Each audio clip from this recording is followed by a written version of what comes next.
Bonjour, bonjour à toutes et à tous. Bonjour. Excellent. Merci à toutes et à tous d'être venus aussi nombreuses.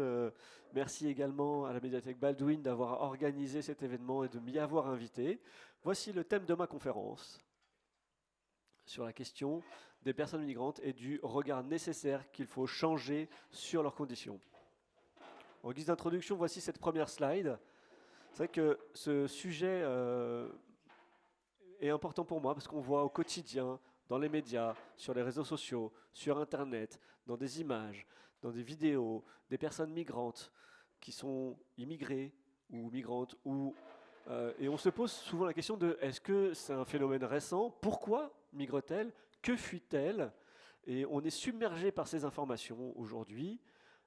Et il nous manque aujourd'hui d'informations un peu précises. Et je souhaiterais que aujourd'hui vous puissiez aussi écouter la voix de ces migrants, ces voix que les médias ne relaient pas.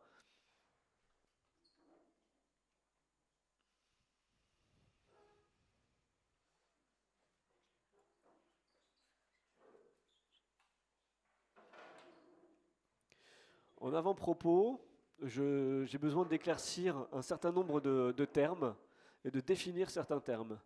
Le premier, ici en France, les amis, la famille, quand on voit une personne qui part quitter la France, pour aller s'installer dans un autre pays, on dit qu'elle émigre. C'est une personne émigrée. Elle va s'installer dans un autre pays. À l'inverse, lorsqu'on voit une personne d'origine étrangère dans un autre pays arriver en France, on la considère comme étant une personne immigrée. La personne qui part de France, pour situer la France, centrer la France, qui part de France émigre, et la personne qui arrive en France immigre. Voilà. Et les personnes qui changent de pays sont des migrants. Voilà, tout simplement. Les demandeurs ou demandeuses d'asile sont des personnes qui arriveraient en France et qui demanderaient protection, qui demanderaient asile. C'est-à-dire qu'elles doivent remplir un dossier pour demander l'asile, pour des motifs divers et variés, et attendent une réponse du gouvernement, une réponse administrative du gouvernement, pour qu'ensuite le pays décide et autorise de rester sur le territoire. Soit c'est accepté, soit c'est refusé. Donc à ce moment-là, la personne a le statut de réfugié. Donc ça lui permet de rester 10 ans sur le territoire en France. Et il y a le statut de protection subsidiaire qui lui permet de rester de manière provisoire. Alors c'est 10 ans renouvelable 10 ans ou 4 ans renouvelable 4 ans. Et les personnes apatrides, c'est une personne qui n'a pas de pays. Typiquement, les Rohingyas, cette minorité sur le territoire birman, sur le territoire de Myanmar. C'est une minorité, alors pardon, c'est une, c'est une minorité musulmane. Dans les années, en 1982, le pouvoir en place a décidé de leur retirer leur nationalité. Ils n'avaient pas de territoire, de pays de rattachement. Et c'est ainsi qu'ils sont considérés en France comme des personnes apatrides, les Rohingyas. Maintenant, j'aimerais un petit peu vous tester sur vos connaissances et on va passer par les chiffres pour cela. J'ai d'abord une question. Dans le monde, hommes, femmes confondus, quelle est la part de la population qui migre? 80%? 80% de la population migre dans le monde. Ok, 40, j'ai la 40, là j'ai 10, là-bas j'ai 40, 50, oula, ok, 50, 75, 60, 70, 3. Ok. Donc on est sur des chiffres relativement hauts, alors qu'en réalité, voici le chiffre réel de la population mondiale qui migre. 3,6% seulement. Et c'est tout. Vous voyez, quand vous étiez sur les 80, les 60 et 90, en fait, c'est parce que vous êtes abreuvé par des chiffres erronés, par les médias, parce qu'on dit à chaque fois qu'il y a trop de migration. Mais en fait, les médias, encore une fois, jouent avec vos peurs, alors qu'en réalité, 3,6% de la population, c'est-à-dire qu'admettons, on est 100%, c'est-à-dire que 3%, 3 personnes de cette salle-là partiraient, même pas. C'est très peu, en réalité. On va rester sur les chiffres, encore une fois. En 2020, 281 millions de personnes ont migré de manière internationale dans le monde. Ce qui correspond pour la part des femmes à 135 millions, pour la part des hommes à 146 millions. Il y a plus d'hommes qui migrent que de femmes. Sans oublier les enfants, bien entendu. 28 millions d'enfants migrent, qui suivent leurs parents, bien évidemment. Donc ça correspond, comme je vous disais tout à l'heure, à 3,6% de la population. Ce qui est important de comprendre également, c'est qu'on pense que, par exemple, pour un pays qui serait victime de guerre ou de canicule, la première chose qu'on pense, c'est si je quitte mon pays et que je vais autre part, dans un autre pays, ça sera ma première option. Non, là, en fait, la première option, c'est de se déplacer à l'intérieur de son propre pays, donc de changer de ville. C'est la première option. L'option de changer de pays, en fait, intervient en dernier recours. Parce que c'est un mouvement qui coûte extrêmement cher. Il faut payer un abonnement téléphonique, il faut se payer à manger, il faut se payer des vêtements, il faut payer les passeurs. Et aujourd'hui, la population qui migre dans un autre pays souvent n'a pas les moyens justement de financer cela. Donc 71,2 millions de personnes en fait se déplacent à l'intérieur de leur propre pays.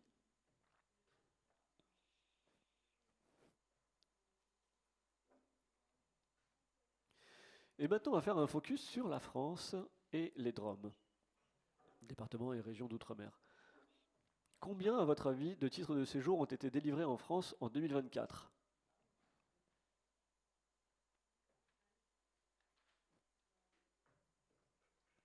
J'adore cette slide et ce graphique.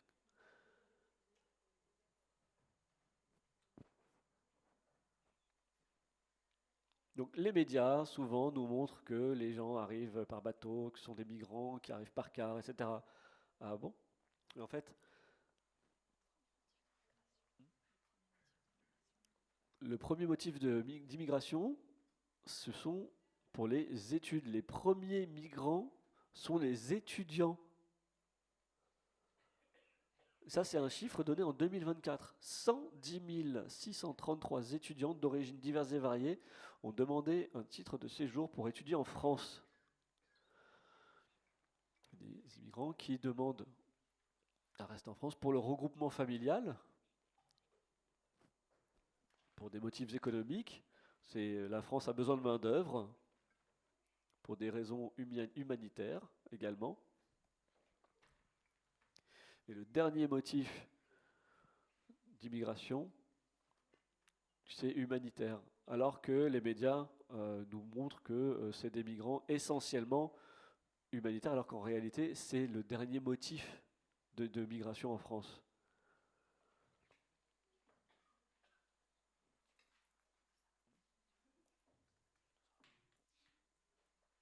Ce qui est intéressant de regarder dans ce tableau, c'était en 2024. La plupart des personnes demandant un titre de séjour étaient originaires du nord, de l'Afrique du Nord, du Maghreb, et vient tout de suite après la Chine et les États-Unis. C'est-à-dire qu'il y a des personnes des États-Unis qui viennent migrer en France. On ne les filme jamais, on n'en parle jamais de ces Chinois et de ces Américains qui immigrent vers la France.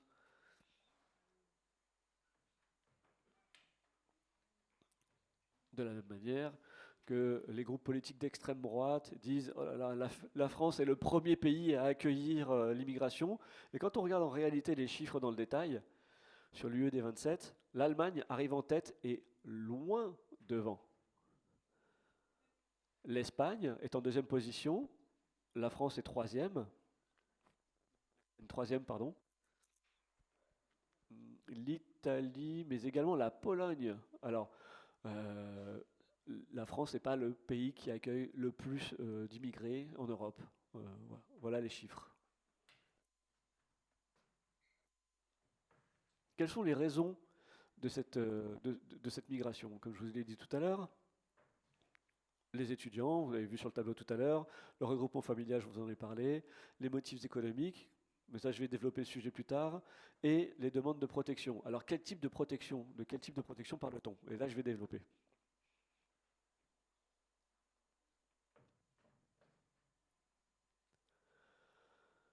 les protéger de la guerre, de la persécution, des violences et des événements climatiques.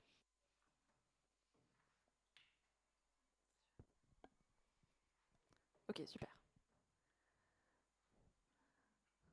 Là, vous pouvez voir l'état des guerres qui sont en cours dans le monde. On a plusieurs types de guerres. On a les conflits entre États, les conflits étatiques. Donc, par exemple, la Russie et l'Ukraine, ce sont deux États avec des armées qui s'affrontent. On a également les conflits liés aux gangs, aux milices armées dans l'État contre les civils. On peut voir les chiffres ici. Mais souvent, les médias ne filment qu'un seul type de guerre, celle qui a lieu dans cette zone-là. Mais on oublie toutes les autres. Donc, des personnes fuient des zones de conflit pour obtenir protection dans un autre pays.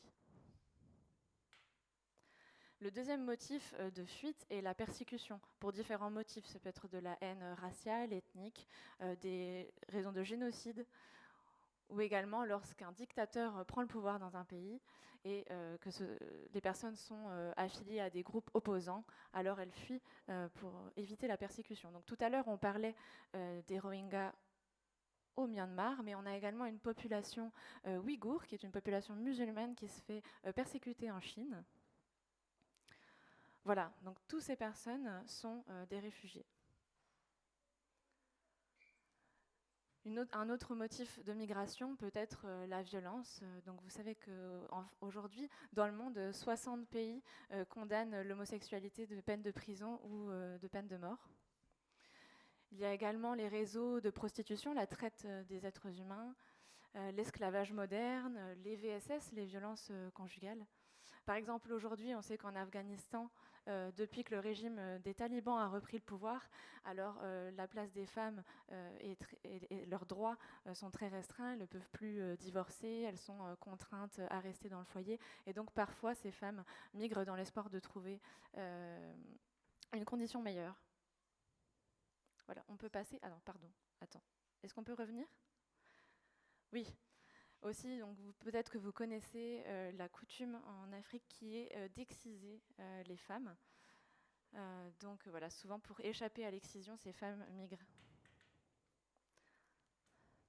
Alors, nous avons un nouveau motif de migration qui est un motif moderne qui existe depuis une vingtaine d'années et qui est lié donc aux différentes catastrophes climatiques, les sécheresses, les inondations et les ouragans, notamment dans des régions où les chaleurs sont insupportables, telles qu'au Sahel ou dans la Corne de l'Afrique, où on vient aussi à manquer d'eau. Et puis sinon sur les îles qui voient leur surface restreinte par la montée des eaux, ou encore les ouragans que vous avez pu voir dans certaines zones des Amériques. Et les réfugiés climatiques ne sont toujours pas reconnus. Bon, ça c'est une question politique, mais ils existent. Voilà, donc moi j'en ai fini pour la première partie et j'aimerais vous présenter une personne qui va vous parler de son expérience pour vous aider à casser les différents clichés qu'on a sur les personnes qui migrent. Bonjour à tous. Je m'appelle Maxime, mon signe est celui-ci. Je suis d'origine russe et j'ai emménagé en France il y a 1 an. Merci Ezra de m'avoir invité à parler de mon expérience. Alors pourquoi ai-je quitté la Russie ? Eh bien pour différentes raisons, mais la principale raison étant que je suis moi-même une personne LGBT et que là-bas, les droits des personnes LGBTQIA+, sont bafoués. Avant, il existait des possibilités de sortie dans des bars, dans des clubs, on pouvait se retrouver, mais depuis quelques années, la loi a vraiment été renforcée et aujourd'hui, il est vraiment interdit de se retrouver en communauté queer dans des bars. Aujourd'hui, il n'y a aucune information au sein du pays ou dans les médias sur les problèmes de santé LGBTQIA+. Donc, tout est gardé secret. c'est un réel tabou au sein de l'État. Et donc pour la jeunesse queer, qu'elle soit gay ou lesbienne, elles ne peuvent pas en parler à leur famille, donc elles en parlent à leurs amis, mais ensuite il y a toujours un risque d'être dénoncées. Et donc c'est une situation qui est très dangereuse pour les personnes queer en Russie. Et souvent, elles émigrent dans différents pays d'Europe, et ça a été mon cas, et je me suis installée en France. Alors évidemment, on connaît tous la situation politique de la Russie avec le président Poutine et les différentes lois qu'il a pu mettre en place. Il est impossible de s'opposer à ces différentes lois. Si vous êtes opposant au régime, on vous met en prison. Et donc c'est pour ça qu'il y a des personnes qui se réfugient, qui sont des réfugiés politiques. Également, il y a encore un autre motif de migration. Eh bien, c'est par exemple la mafia sourde, la mafia qui s'en prend aux personnes sourdes, qui va s'en prendre aux personnes vulnérables. Vous savez tous, effectivement, les personnes sourdes naissent dans des familles qui sont parfois entendantes, non signantes, et la mafia va donc s'attaquer à ce type de profil pour les recruter, les maltraiter.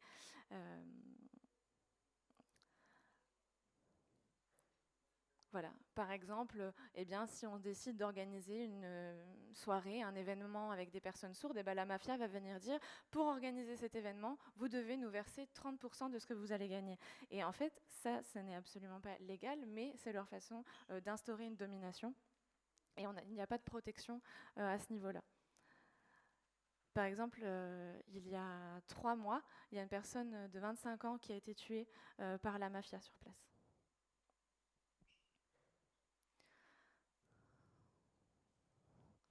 Alors, encore une fois, par rapport à la communauté sourde, les interprètes ne sont pas des interprètes professionnels. Donc, par exemple, je vais demander un service d'interprétation et il n'y a pas de secret professionnel. Donc, tout est répété. Si j'ai un rendez-vous pour quelque chose de personnel, eh bien, le secret n'existe pas. Il n'y a pas de déontologie et tout est répété. Donc, si j'ai besoin d'un service de santé, par exemple, par rapport à mon homosexualité, eh bien, ça peut être répété à l'extérieur. Donc c'est ça, vivre en Russie, ce n'est pas facile, c'est vivre dans la peur, dans le secret. Et voilà, on ne peut pas dénoncer à la police non plus, qui est sous la joute de l'État. Voilà, c'était pour essayer de vous résumer un peu la situation en Russie. Merci beaucoup de m'avoir écouté.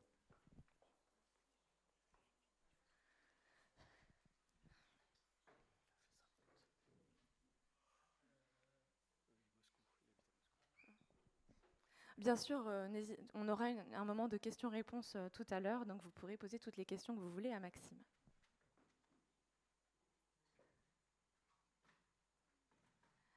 Avec tout ce que nous montrent les médias, on se crée des préconçus, des préjudices. Eh bien, c'est ces idées reçues que j'aimerais casser. Par exemple, ça c'est le number one, on pense toujours que ce sont les personnes pauvres qui migrent. Eh bien, c'est faux. Est-ce que tu peux passer la slide? Ok. Voilà le nombre de millionnaires qui ont migré. En 2023, je crois, c'est ça? Oui, la source vient de 2023. Donc, voyez le nombre de personnes millionnaires qui quittent leur pays pour aller s'installer ailleurs. Ce sont donc en rouge foncé, ce sont les pays qui ont accueilli le plus de ces millionnaires. Donc on voit que énormément de personnes aisées ont quitté la Chine pour aller s'installer en Australie, par exemple, puisque l'Australie a une économie stable.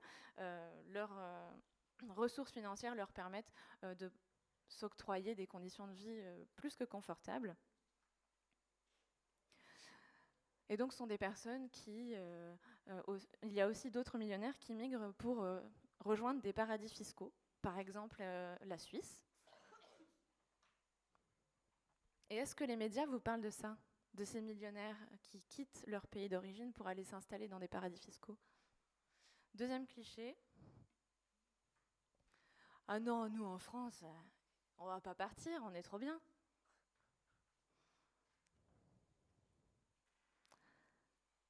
Eh bien, en 2023, voilà le nombre de personnes qui ont émigré. 1 692 978 personnes ont quitté la France pour aller s'installer dans d'autres pays. Là, on a la répartition des pays d'accueil, donc on voit que la majorité s'installe dans des pays d'Europe. L'objectif, c'est de vous montrer qu'on ne fait pas qu'accueillir des ressortissants d'autres pays, les Français émigrent aussi. Ah, celle-là, je l'adore. Attends, reviens. Ça, c'est vraiment un cliché qu'on entend souvent. Les migrants, ils arrivent et ils nous volent notre travail. Et ensuite, on a du mal à accéder à l'emploi. Ça, c'est une phrase qui est vraiment reprise par les médias. J'aimerais repasser par deux termes juridiques ici que j'utilise. Alors, pardon, je vais être un peu en français signé. C'était quoi ? Ouais. On a des métiers en tension. Donc ça, ce sont des métiers dans lesquels il est extrêmement difficile de recruter du fait des pauvres conditions qui sont proposées. Par exemple, infirmière, auxiliaire de vie, aide à domicile, assistante maternelle, commis de cuisine, chauffeur routier. Il y a beaucoup de Français qui ne souhaitent pas faire ces travails-là. Et donc ils sont en tension. Pourquoi ? Parce qu'il est très difficile de recruter des personnes que ces métiers intéressent. Ensuite, les métiers pénibles. Alors ça, c'est en lien avec la pénibilité de certains travails. Parfois, les rythmes de travail alternés, travailler la journée, puis travailler la nuit, les travails qui seraient répétitifs également. Par exemple, pour les ouvriers, les agents de sécurité, les veilleurs de nuit, les hôtesses de caisse, les éboueurs, les maçons, les charpentiers. Tout ça, ce sont des métiers qu'on définit comme pénibles de par les contraintes physiques qu'ils incombent. Et ça, est-ce que les Français veulent faire ce type de métier ? Est-ce que tu peux changer la slide ?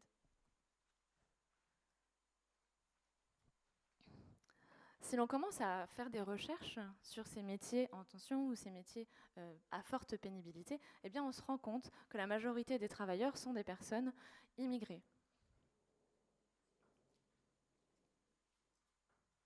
Donc si on compare la proportion des personnes qui travaillent dans les métiers pénibles de la population immigrée ou de la population non immigrée, on remarque que ce sont les personnes immigrées qui y travaillent le plus. On retrouve les métiers que j'ai cités tout à l'heure, conducteur de véhicules, agent d'entretien. Donc on pense que les migrants volent le travail des personnes non immigrées, mais en revanche non, ce sont des travails dont les personnes non immigrées se désintéressent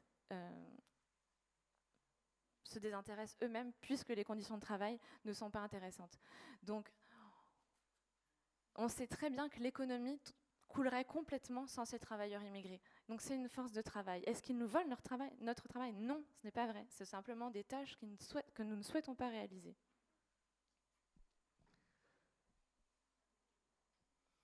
Donc, on a énormément de personnes immigrées qui travaillent dans les hôpitaux. Et donc là, on voit les salariés de l'hôpital qui descendent les escaliers. Donc si on enlève la population venue d'autres pays, voilà la masse salariale qui nous reste. Là, ce sont uniquement les salariés d'origine allemande à la fin.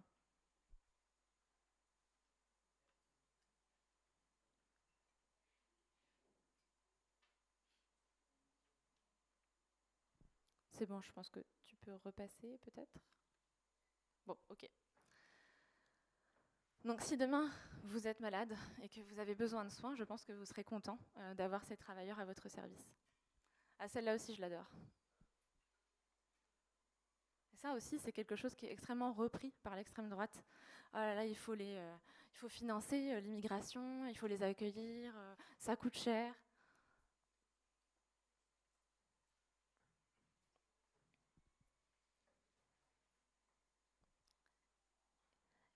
L'État français, lorsque une personne naît, ensuite est scolarisée et puis entre sur le marché du travail, l'État finance entre 300 et 400 000 euros pour chaque individu qui naît sur le sol français. Donc souvent, les personnes qui émigrent arrivent avec une moyenne d'âge de 25 ans. Donc l'État économise tous ces frais, puisque ces personnes sont de la main-d'œuvre prête à intégrer le marché du travail. Et ils s'occupent des personnes malades, ils s'occupent des personnes handicapées, et ils cotisent pour pouvoir ensuite permettre à l'État de fournir de l'aide sociale pour les personnes qui en ont besoin. Donc finalement, l'immigration profite excessivement à l'économie française. De la même manière qu'on a une démographie vieillissante, en bonne santé plus ou moins, avant c'était les familles qui subvenaient à ces besoins, et aujourd'hui, quand les enfants ne le souhaitent pas, qui finance les retraites? Sachant que la part de jeunes actifs réduit, et qu'on est ravis d'avoir ces jeunes actifs immigrants qui financent finalement, pour leur part, les retraites. Alors celle-ci est très intense, très intéressante aussi. On va parler du grand remplacement, que la part de la population française va être réduite à peau de chagrin. Justement, ça c'est une théorie qui émane de l'extrême droite, qui dit que les personnes d'une autre origine vont nous remplacer. Ça fait 40 ans, 50 ans qu'on entend cette maraude.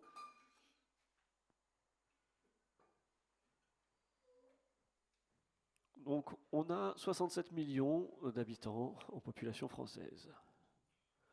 Le flux migratoire, c'est ce qui correspond aux personnes qui arrivent et la balance avec les personnes qui partent. On est sur une balance de 160 000 à 180 000 personnes par an.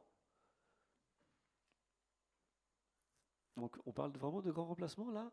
Sauf que les médias, employant ces termes-là et récupérant cette théorie, font peur à la population. Il y a un siècle, à cause des guerres diverses et variées, on avait besoin de main-d'œuvre. Donc on a fait venir des Portugais, des Espagnols, des Polonais, des Italiens, des Algériens également, pour reconstruire le pays. Est-ce qu'ils nous ont remplacés? Pas du tout. Absolument pas.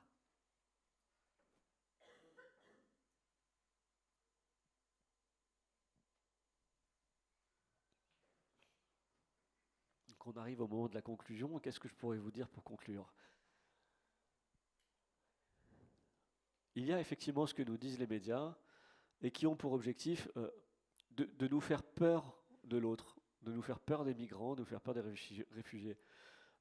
Donc en faisant travailler sur des peurs et on pense qu'effectivement ça va être catastrophique, sauf que en fait les médias arrivent à nous manipuler et à manipuler l'opinion de la population en vue des élections. Ce qui est intéressant aussi, et il faut se le dire, c'est que le premier homme, le berceau de l'humanité, est en Afrique, mais il n'est pas resté sur place. Il a bougé. Et c'est dans la nature humaine, c'est inscrit dans ce patrimoine de migrer, d'arriver, de repartir. Ça a toujours été là et ce sera toujours comme ça. Ça ne fait pas 40 ans que ça existe. Ça fait depuis que l'humanité existe. Et à l'inverse, justement, ces flux migratoires nous permettent d'échanger de la culture, d'échanger des langues, d'échanger des traditions. Ça nous enrichit, ces rencontres. Il faut qu'on prenne conscience et qu'on le garde en tête que est-ce que j'ai choisi de vivre en France? Moi, non. Et tout comme vous, vous n'avez pas choisi de naître là où vous êtes né. C'est une chance, effectivement, d'être là. Donc comment est-ce qu'on pourrait dire que quelqu'un qui n'a pas choisi de vivre dans un pays dans lequel il ne peut pas rester, lui dire d'y rester? Non, c'est pas envisageable. C'est à l'inverse. Et soyons humains, soyons solidaires. Et voilà, tu peux passer à la dernière. Voilà, et je vous remercie. Gardez ce message en tête.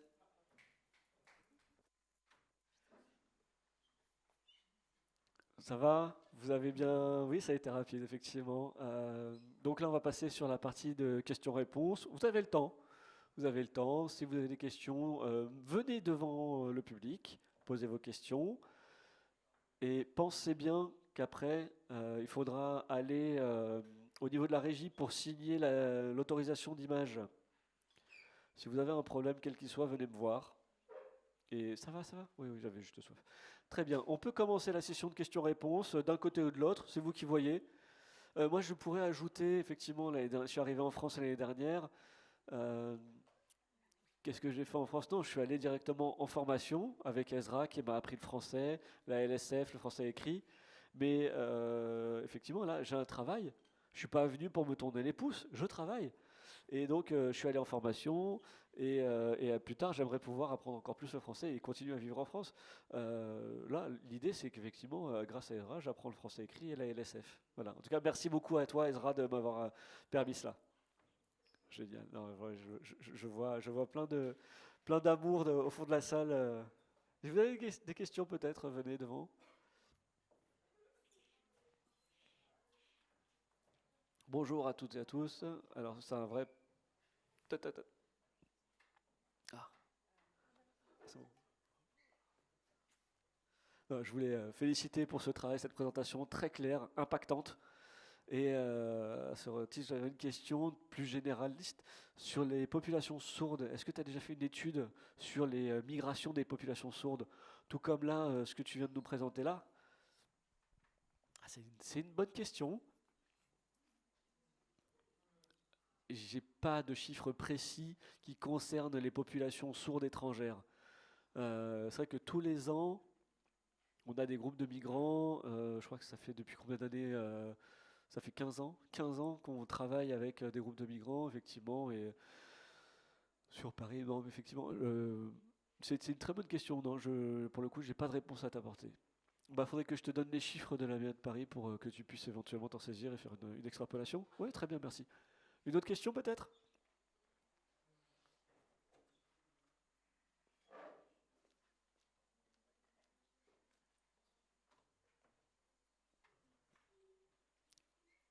J'essaie d'expliquer un petit peu, d'essayer d'être clair.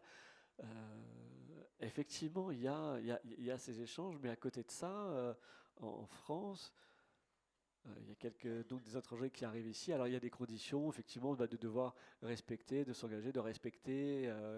Mais les personnes qui arrivent, quand on dit qu'elles doivent respecter le pays d'accueil, euh, c'est délicat, hein. Mais par exemple, il y a des juifs français qui habitent en France et qui ne se sentent pas en sécurité, il y a plus en plus d'insécurité, alors que pour le coup, les Français aussi qui habitent en France ont besoin de se sentir protégés. Il y a une sorte un peu d'antagonisme sur la question de la sécurité. Alors oui, effectivement, par exemple, je sais pas, au Canada, qui souhaiteraient aller en Australie, il y a des conditions qu'il faut remplir et suivre une procédure. Mais ici en France, est-ce qu'il y a un contrôle qui est fait justement de savoir si les personnes qui immigrent respectent les conditions requises pour pouvoir les accueillir? Je t'en prie, va t'asseoir et puis je répondrai.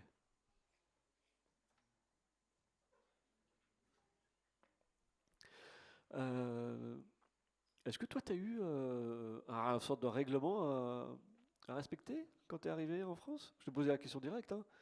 Alors moi, comment ça s'est passé? Quand je suis arrivé en France, on m'a donné, il fallu que, on m'a donné des documents, on m'a donné plein de papiers, plein de documents. Et en fait, effectivement, il y avait surtout la formation, c'est de ne pas être raciste, de ne pas être ceci ou cela. Enfin, des règles.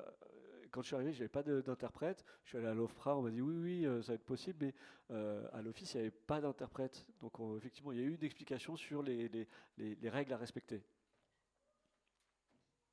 Encore une fois, c'est malheureusement un des effets néfastes des médias. C'est une personne française ou juive, hein, comme tu veux, qui est maltraitée, qui est victime. Et si c'est une personne qui serait. Si l'auteur de la personne, des faits est une personne racisée, on va le montrer. Mais les Français aussi sont des casseurs, sauf que les médias n'en parlent pas. On va toujours montrer l'étranger qui ne respecte pas les règles. Mais il ne faut pas oublier que les Français en France aussi ne respectent pas les règles et sont aussi des auteurs de violence. On pointe le doigt, les médias pointent le doigt et mettent en lumière les auteurs racialisés, mais par exemple pour la Ligue des Champions, qui est-ce qu'on a filmé? Les personnes non blanches, encore une fois. Alors que je suis certain qu'il y a des blancs, des Français qui ont fait aussi, qui ont cassé. Sauf qu'on ne les montre pas. Sauf qu'on essaie de montrer encore une fois, de mettre en exergue les personnes racialisées, racisées. Mais sauf que en fait, on est tous pareils en réalité. On est aussi concernés par ces faits. Alors les Français juifs, ça, tu me poses la question, j'ai du mal à te répondre sur ça. Peut-être que, Il faudrait que, peut-être que c'est déjà dans une formation, ou le problème c'est que effectivement le devoir respecter les règles, si la formation en l'occurrence n'est pas rendue accessible, c'est difficile de pouvoir respecter les règles.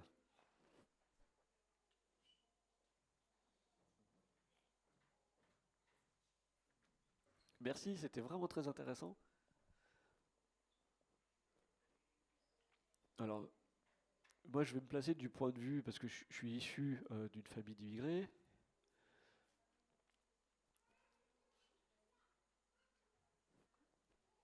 Comment se nourrir pour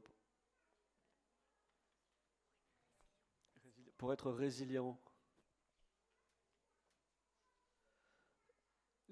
Les personnes migrantes, quand elles vont dans un pays pour s'y installer, c'est un nouveau système, elles sont dans un balbutiement, elles essaient de s'intégrer au système, mais à l'inverse, quand on se retrouve avec ses pairs, comment est-ce qu'on se nourrit? Tu parles de personnes migrantes qui arriveraient en France, comment est-ce qu'elles se nourrissent pour être résilientes, pour aller de l'avant? Alors, est-ce que tu peux expliquer le terme de résilience? Qui pourrait le définir?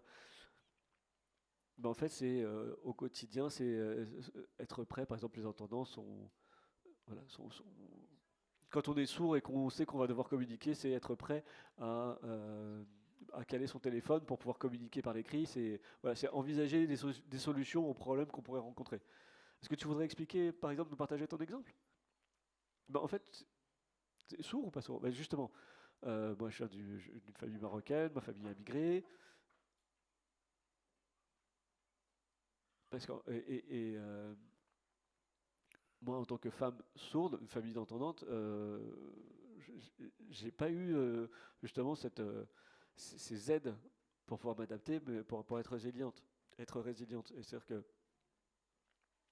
j'avais assez peu d'accès, assez peu d'informations, assez peu finalement d'aide pour pouvoir avoir l'empouvoirment qui me permettait de faire face.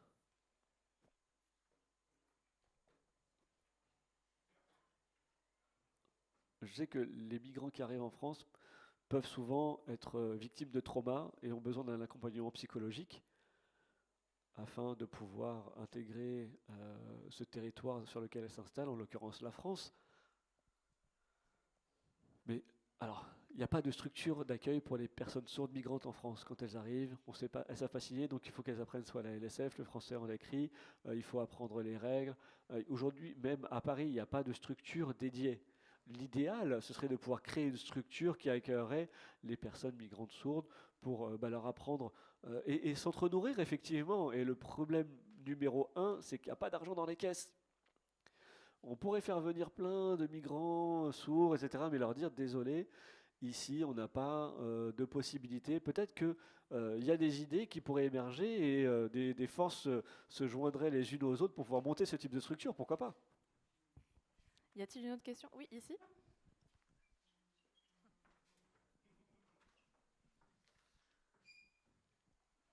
Alors, je vous pose la question finalement à tous, hein. On sait que juste à côté, nous avons la Maison des réfugiés. Est-ce que ça ne serait pas possible d'investir cet espace pour créer des accueils accessibles aux personnes migrantes sourdes? Ah, mais merci pour ta question. Et du coup, je vais inviter Ludovic pour répondre à cette question. La maison des réfugiés, vous pensez que c'est une maison où on a des dortoirs et où on accueille des personnes réfugiées? Eh bien non, c'est un lieu de rencontre, un lieu d'information, un lieu où on organise des événements, des formations et permettre un échange de toutes ces ressources et aussi en lien avec la bibliothèque évidemment. On avait fait un appel à l'ouverture de la maison des réfugiés aux différentes associations qui souhaitaient investir les lieux. C'était extrêmement enrichissant, énormément de dossiers ont été reçus. Mais on n'a pas reçu de candidature pour des accueils en langue des signes. Voilà, mais c'est ce que je disais tout à l'heure, on n'a pas de structure, puisqu'en fait, il n'y a pas eu de candidature, parce que nous n'avons pas d'association à l'heure d'aujourd'hui. Oui, c'est ça, il faudrait pouvoir avoir une association qui recueille des financements pour s'intéresser à ça, et, parce qu'aujourd'hui, toutes les structures qui travaillent ici sont des structures bénévoles. Donc voilà, on parle aussi de la fin, mais il faut aussi les moyens. Donc c'est toujours le même problème. Mais merci pour ta question. Tu surveilles le timing? Ouais, on est bon. Bonjour, alors je reviens sur la notion de les migrants nous volent notre travail.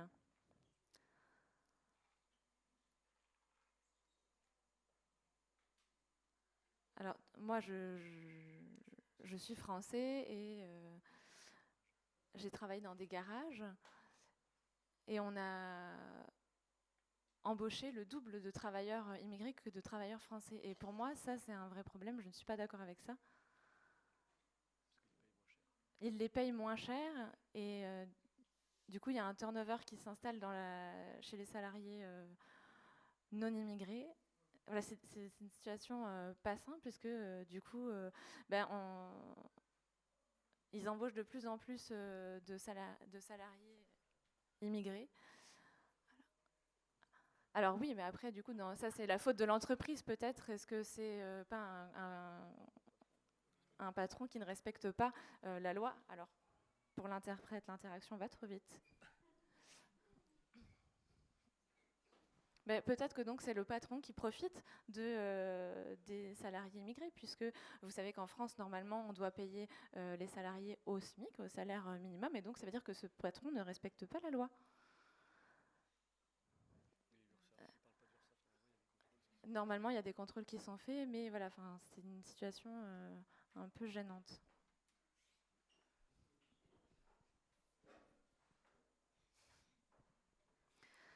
Merci pour ta conférence, Ezra, et puis pour le témoignage de Maxime. Je me demandais donc, par rapport à Mediapie, alors je confonds toujours les médias et Mediapie, les deux signes pour moi sont les mêmes, mais bon, pardon, excuse-moi, blague à part. Pour ce qu'on voit dans les médias, j'en ai un peu marre qu'on cible toujours les médias, qu'on les accuse de tout.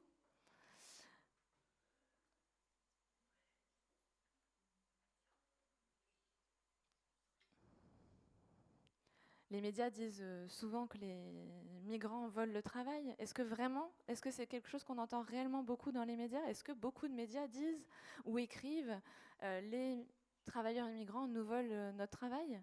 Est-ce qu'ils viennent pour nous voler notre travail? C'est une phrase qu'on entend beaucoup dans les médias? Peut-être dans les médias d'extrême droite, ok. On pourrait lire ça dans l'Humanité ou sur France Info, sur France Info, l'Humanité ou Libération, je ne pense pas qu'on ait ce genre de discours.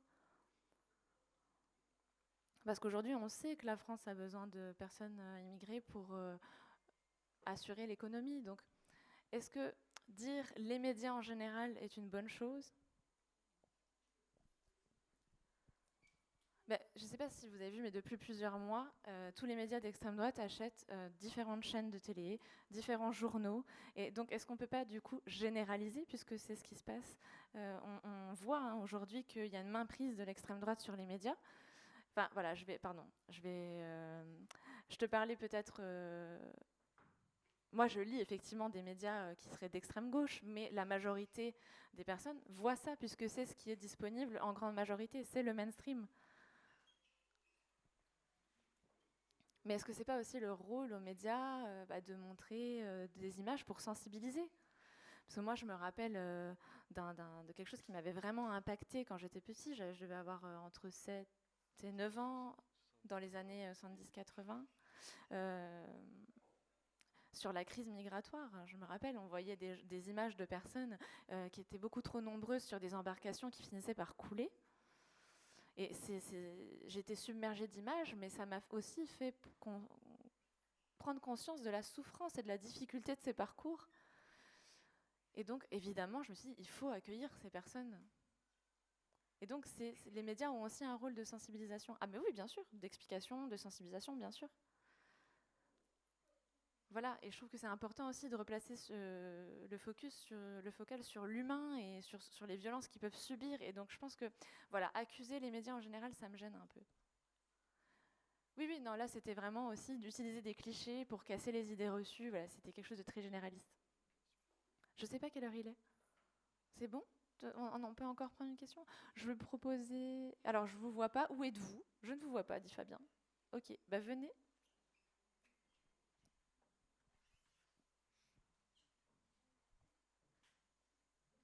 C'est la dernière question. Ok. Bonjour. Bonjour. Alors, j'ai 2 questions.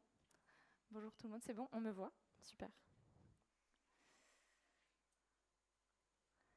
Donc, pour les différents statuts, donc immigrés, migrants, qui... Nourris quoi? Pardon. Nourris quoi? Oui, la première question, nourris quoi? Une fois qu'on a attribué le statut d'émigré ou d'immigré, qu'est-ce que ça leur apporte d'avoir ces différents statuts? Une fois qu'ils ont obtenu le statut, pourquoi faire? Enfin, quel est l'objectif d'avoir tel ou tel statut? C'était clair? Oui, c'est bon, vas-y, continue. Et donc, la deuxième question,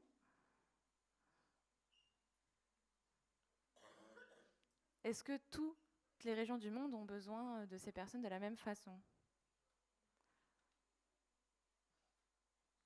Parce que donc on a dit qu'il y avait des travails pénibles que les personnes non immigrées ne souhaitaient pas faire.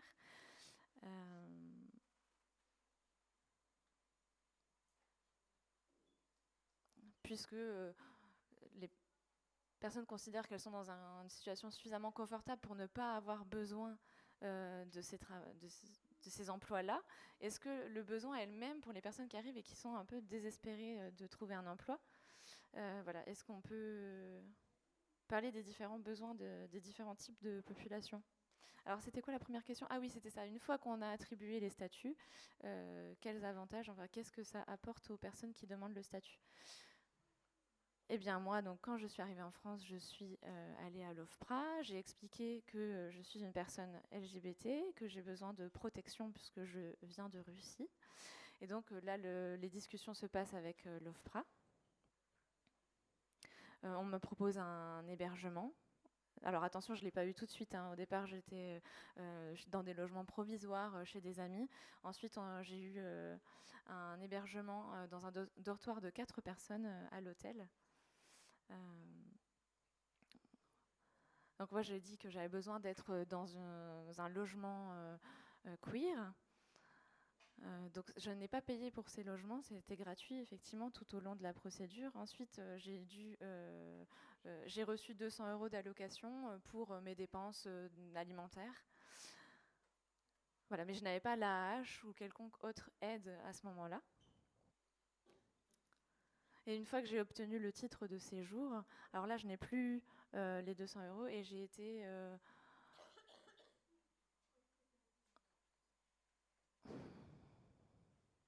Pardon. Non, ça va beaucoup trop vite. Je ne touche toujours pas la hache. Ok. 10%. Et donc je reçois mon salaire et donc 10% est versé pour mon logement social. Voilà. Mais ma question n'était pas ça. C'était donc toi, une fois que tu as reçu ton statut de réfugié, comment les autres t'ont perçu? Est-ce que ça t'a stigmatisé? Est-ce que ça t'a... Quelles conséquences pour toi d'avoir le statut de réfugié? Je pense que ça dépend de chacun. Moi, je n'ai rencontré que des personnes qui étaient contentes et qui m'ont accueillie. D'accord, c'était ça ma question, en résumé. Et par rapport à ta deuxième question, du coup, par rapport aux besoins, donc les personnes on a tous les mêmes besoins élémentaires, donc manger, boire et dormir. Dans le monde, les besoins essentiels sont les mêmes. Après, ce sont les situations sociétales qui nous empêchent et qui créent les autres besoins. Mais à la base, tous les êtres humains ont les mêmes besoins. Oui, c'est ça. Après, il existe des inégalités. C'était ça que je voulais dire. Super. Merci. En fait, on est d'accord. C'est ça? Je t'ai bien répondu? Ok. Merci Ezra. Merci tout le monde.